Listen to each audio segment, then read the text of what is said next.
I just wanted us to, it's hard to come onto a weekend and suddenly just get stuck into it and give me all the word, give me all the food, and you're on it. I think it takes a bit of really being prepared. And I'd like tonight to be really about preparing ourselves to meet with God this weekend. And so I kind of see that happening in two main ways, and that's kind of by breaking down some walls. And the first wall, I feel, is a social wall. I think these weekends are a great way for us to actually get to know each other a lot better. I've had the privilege of being involved in CU and church stuff and at uni, and it's great. But one of the things that really struck me about many Christian groups and churches that I'm in is we can so easily find ourselves in cliques without even knowing it. We can so easily find ourselves in close knit friendship groups, and then we become so internally looking. And we can spend 3 years coming to something every single week with maybe another individual, yet we never actually spoke to them once. That for me is like a little bit bad. I don't know about you guys.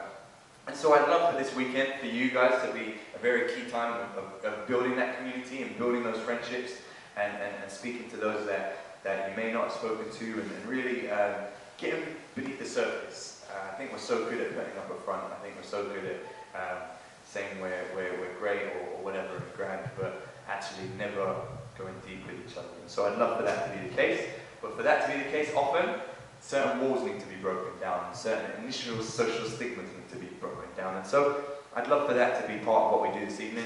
The second part is spiritual, just getting ourselves in a place where our hearts are fertile to hear what God wants to say to us this weekend, whether it be from the front, whether it be in time of singing and worship, whether it be out in the field or on the bonfire or in conversations that you have with each other or the dinner table.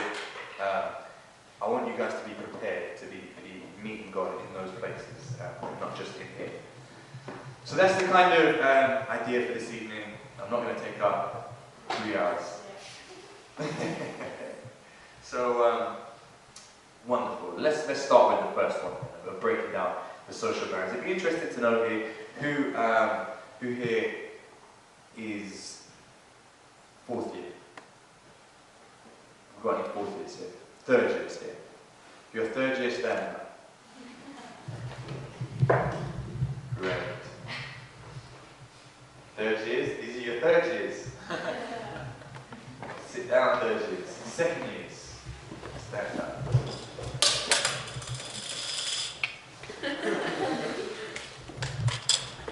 Brilliant. And then, finally, first years, stand up.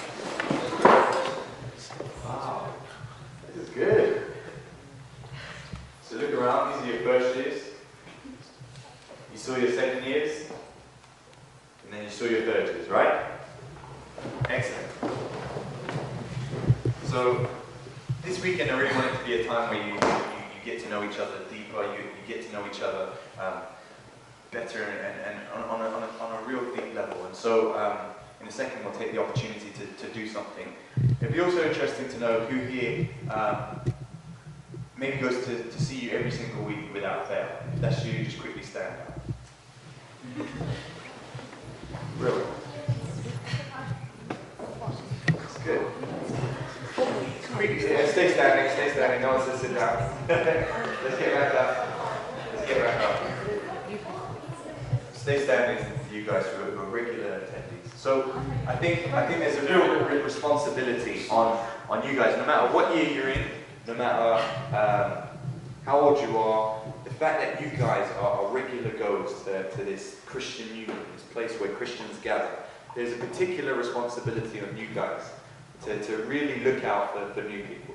There's a particular responsibility on you guys, no matter if it's first years, second years, third years, there's a particular responsibility to be proactive in that.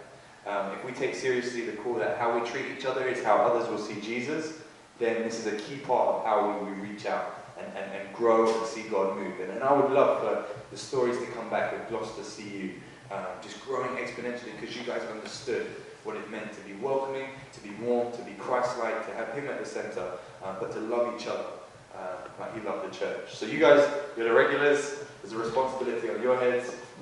You guys can sit down. So there's only 2 categories here, and then the second one, those of you that maybe this is even your first weekend, your first real CU thing, or you don't come along that often. This was a last ditch effort to come, and this isn't your regular thing. If that's you, you guys stand up. Amazing. Let's give these guys a warm up. Does everyone know their name? What does Tim and Eric study? Biology and everything else. General studies. General studies, chemistry. Excellent. So you've seen that there's going to be an intentional, concerted effort from you guys to make these guys feel welcome. Who is average attenders? Come when and when if you can to see you. Excellent. Everybody see these guys? These guys are uncommitted. I'm joking. You have to understand that from the front, I'm going to be cracking jokes. You have to be able to take that. This is going to be engaging. Give back to me as well. This is a fun weekend. This is a good weekend. And I want you to actually establish that as part of your culture. Humor is a part of your culture. So I won't mess with you. So see these guys, get stuck in, get to know them, whether you're regular attenders or your first timers. Brilliant. Sit down. So I was thinking we would do an activity now in which we would get to know each other, but I think we can be. You've seen each other. I don't think you need a forced activity to be proactive. I think it really comes down to your responsibility this weekend.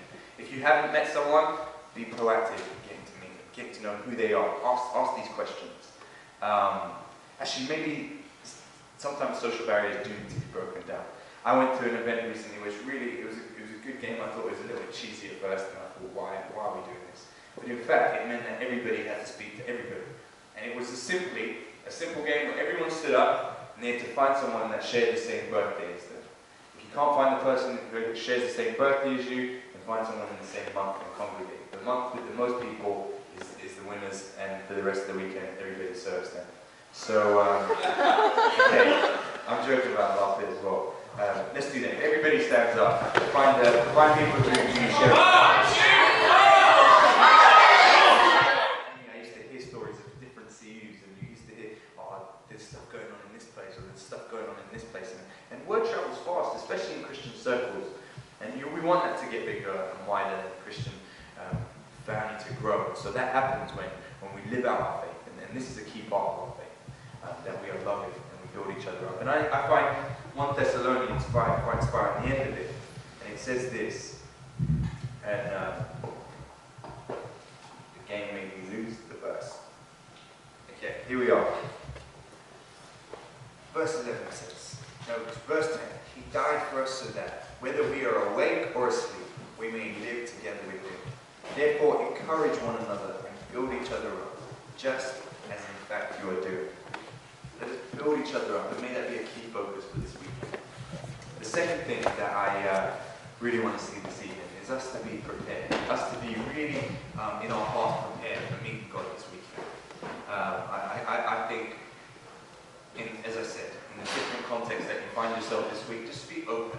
And it really does come down to a personal sort of proactiveness, a personal intentional seeking God. And I like the idea of like a position, a stance. And often, as Christians, we can find ourselves on the back foot in all areas of life. Whether it be with our sexual purity, whether it be out in the world when we want to share our faith, whether it be justice, whatever, we can find ourselves a little bit on the back foot.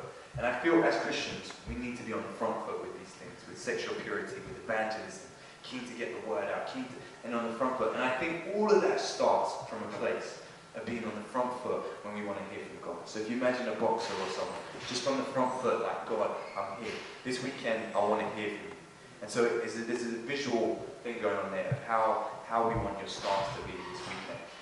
And so it's not something that you force yourself to do, it's really just a letting go almost, of saying, God, your will be done.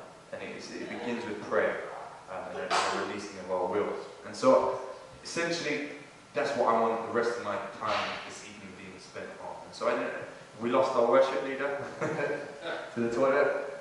No? Where are we? Is it? Okay, totally step up.